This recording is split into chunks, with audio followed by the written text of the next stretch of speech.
Good morning and welcome to my channel. It's Monday. My name is Joyce, for those of you who don't know. And on this channel, you will find information that will help you on your personal development journey. Today, I wanted to talk about something I was thinking over this weekend. And bear with me. Hopefully, it will make sense in the end.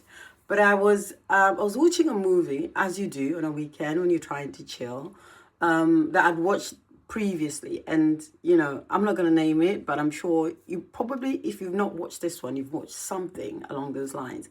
But it was really about this person. It was a comedy that dies prematurely and goes to heaven, but he's not allowed in, and so he's pointed in the direction of you know what.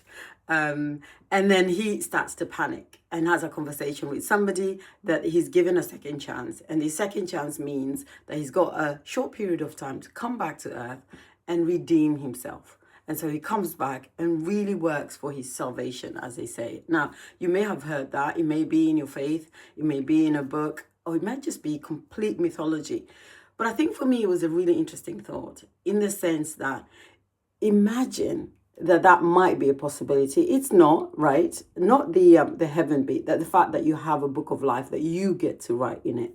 Not that somebody else is, tallying and thinking about your good deeds, but you are responsible for what you write in that book.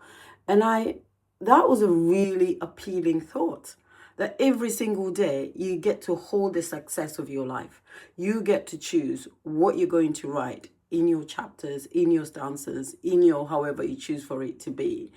And that outcome is you are responsible for the outcome, that no one else is. So forget the idea of heaven, forget the idea of somebody else counting the sticks for you, but you get to do it. You get to today, this day, tomorrow, the next week, write down what you want to achieve. And you get to choose whether it's going to be a fiction or non-fiction, whether it's going to be a drama, whether it's going to be poetry, whether it's going to be, a poem.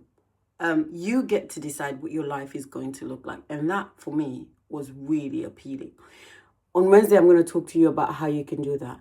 But I thought, isn't it beautiful that you get to choose your book of life? You get to choose what goes into it. And you get to choose the kind of chapters, the kind of stanzas, the kind of words, the kind of script that you use in that book. And at the end of it, whether there is something else out there or not, you will be pleased that you lived your life in your own terms. And I think that's what personal development is all about. Regardless of what's out there, every day you get to choose. Every week you get to choose. Every moment, every minute you get to choose your life. Choose wisely today, whatever that might be for you.